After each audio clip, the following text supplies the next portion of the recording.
a little bit of a, I don't want to say slow time for the Bengals. It's just kind of a different time. Free agency has slowed down for most of the teams around the league because that frenzy is really in those first couple of days.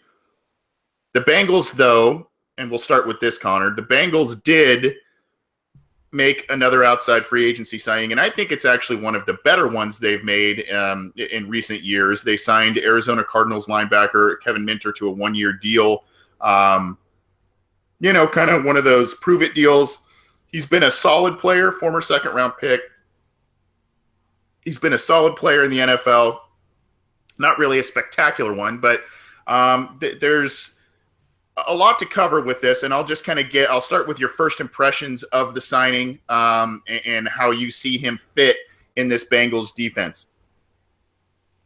Yeah, it was an interesting move for sure. And for those who don't know, he reportedly turned down like a multi-year deal with the Bengals in order to sign just a one-year prove-it deal because he thinks, probably saw guys like Carlos Dansby and Brandon LaFell come to Cincinnati, make a nice impact, and then get rewarded elsewhere for it.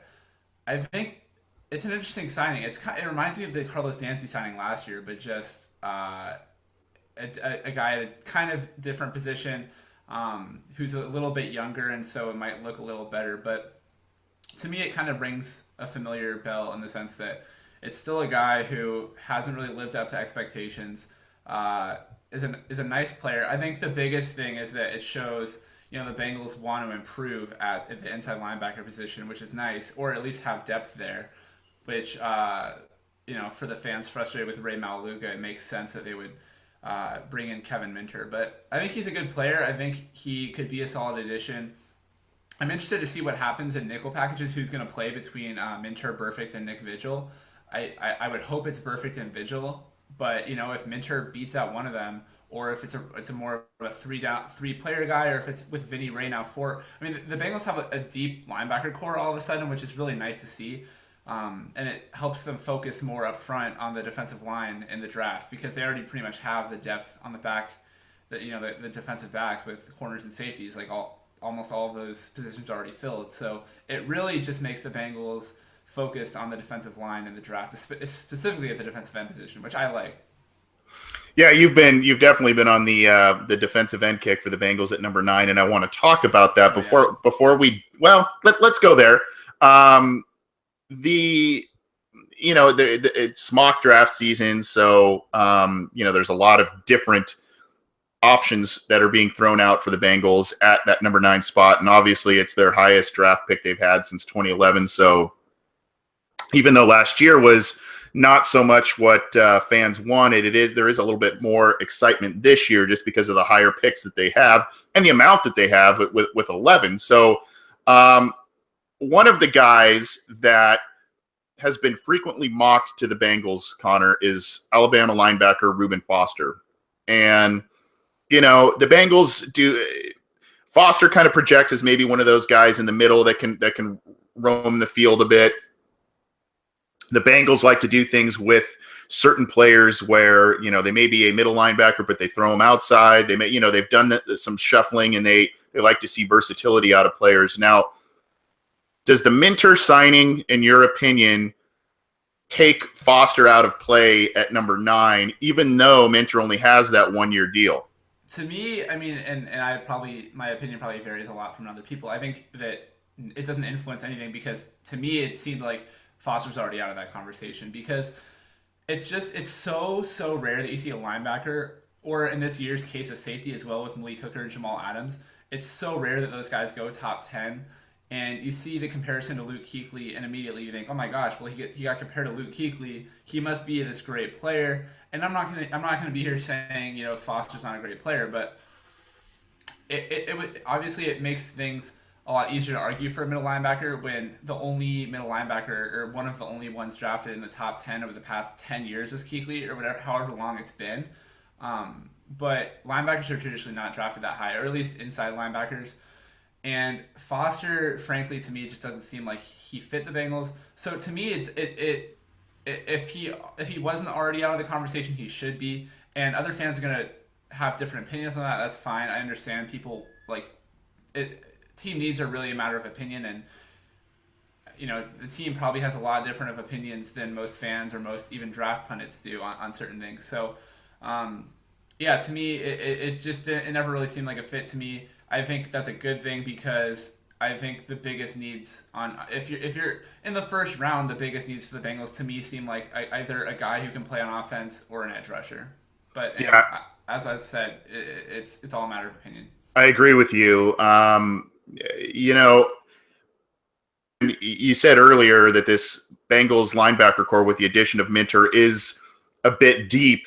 And on one hand, I agree with you because you have a Pro Bowler in Vontaze Burfict. That's there. You have Vinny Ray, who kind of can play anywhere. They're high on Nick Vigil. And then they bring in Minter, who's only 26 years old and has got some good football ahead of him. So I agree with you there. But then you look at it and you go, okay, Rey Maualuga has some limitations. Burfict can't seem to stay on the field regularly because of injuries and suspensions and things of that nature. So, Foster could still be in play. I'm inclined to agree with you, though, that probably someone off of the edge or a wide receiver might be the pick there at number 9, and they may reshuffle some things, maybe move back if some guys, end up getting taken in front of them, however that plays out. But that is, that is pretty interesting. Now, one of the things that came with Kevin Minter's signing is the fact that I guess Marvin Lewis and Jim Haslett, the linebackers coach, basically said, I'm going to be the middle backer, according to Marvin Lewis. And this was in an interview with Sirius XM NFL Radio. He's going to be the quote-unquote caller, which I guess is the signal caller like I was in Arizona. So is this a move, even though it's only a one-year deal again? Is this a move that is showing either, number one, Rey Maualuga is out the door before this season starts, or number two, is Maualuga now just a backup and Minter is the entrenched starter? Do you believe Haslett and Lewis and what they told Minter supposedly? I believe they said that, but it's interesting to me because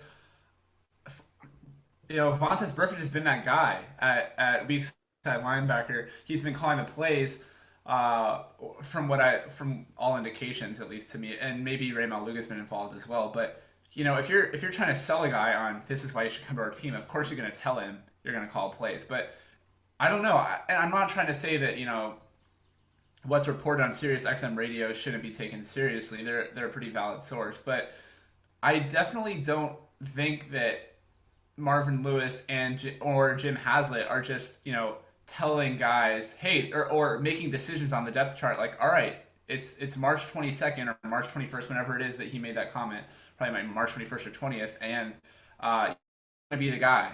I think that's. I don't know. I obviously didn't listen to the original recording, so I don't really have the context there. But it's totally possible that either one possibility being maybe he just said, maybe he got asked, where are you going to play, and he said, I'm going to play middle linebacker and be the guy calling plays.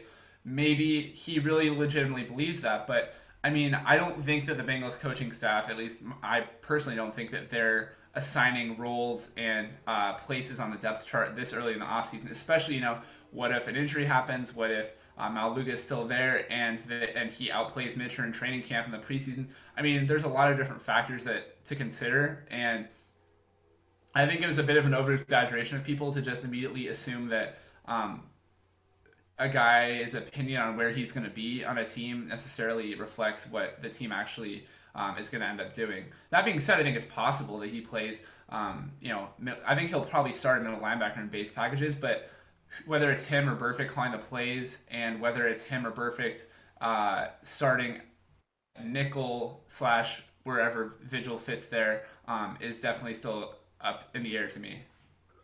Yeah,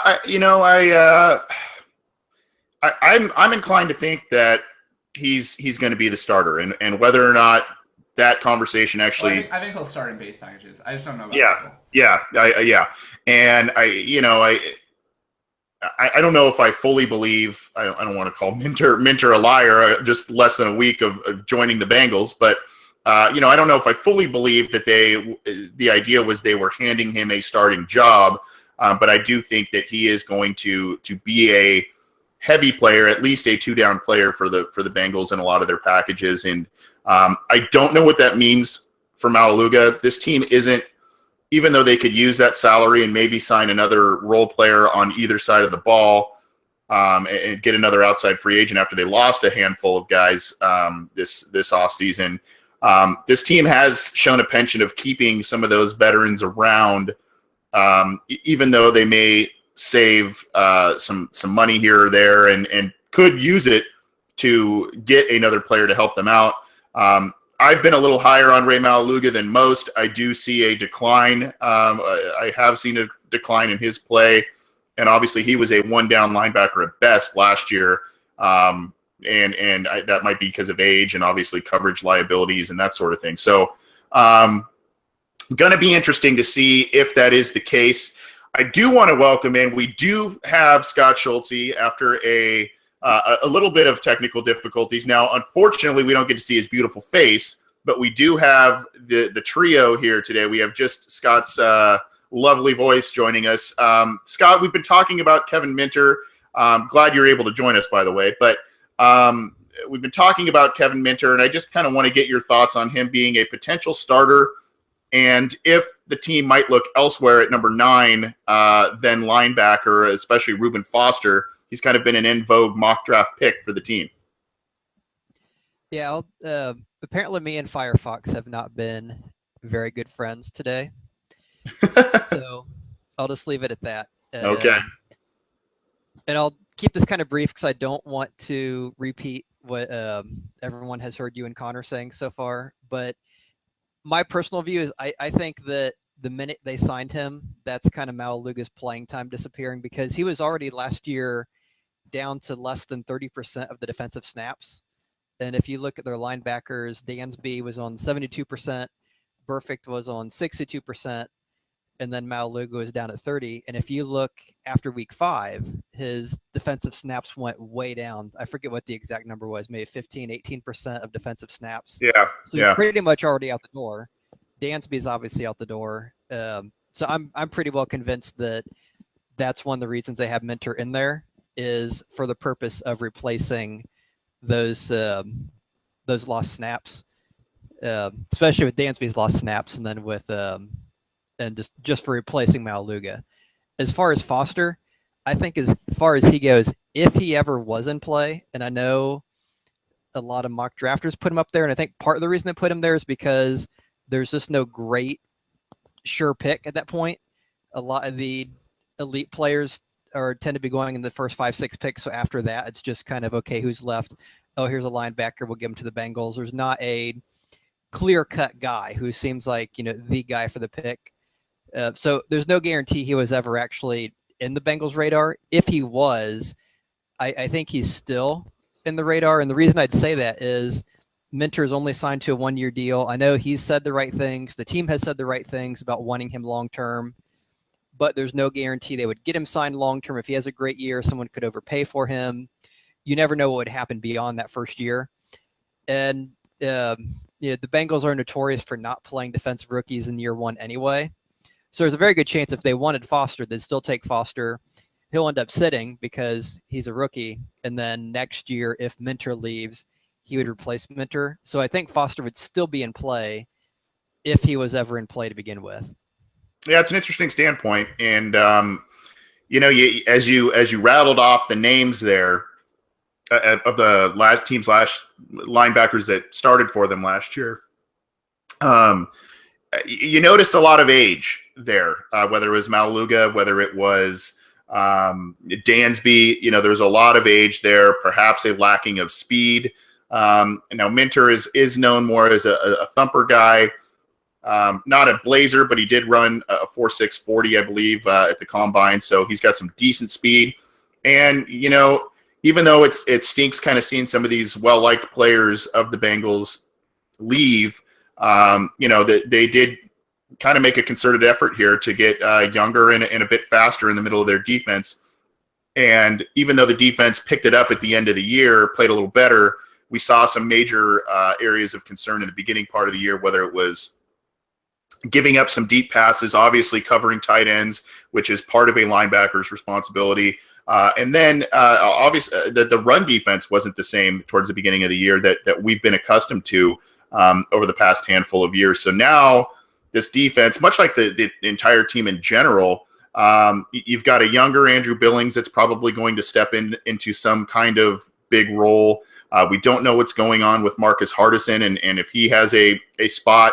You've got a rangy Nick Vigil and a young Nick Vigil there, and then you've got a 26-year-old Kevin Minter in the defense that it could be an improved defense from what we saw last year just by getting younger. And sometimes, unfortunately, that's the nature of the NFL. And some of the guys, even though they've been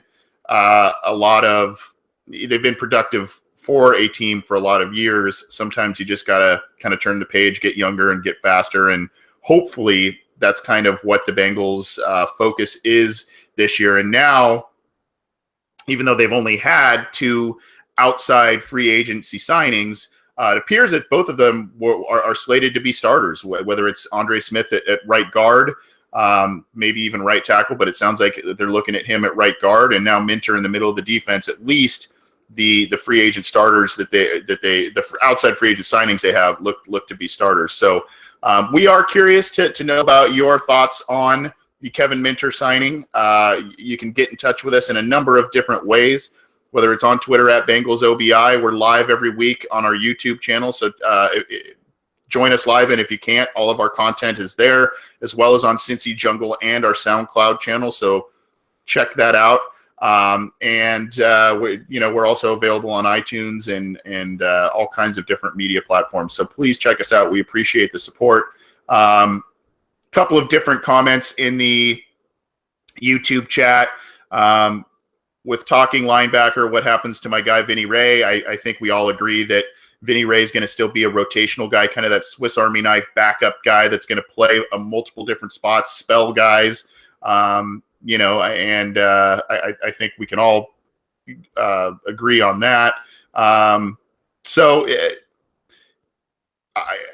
think that the Bengals made a pretty smart move in signing Kevin Minter. On one hand, I like the 1-year contract. On the other hand, I wish they had maybe signed him to a multi-year deal just because of his age and overall productivity. But we'll see how it works out for him. And the team did make a move after kind of a slow start and seeing some guys walk out the door.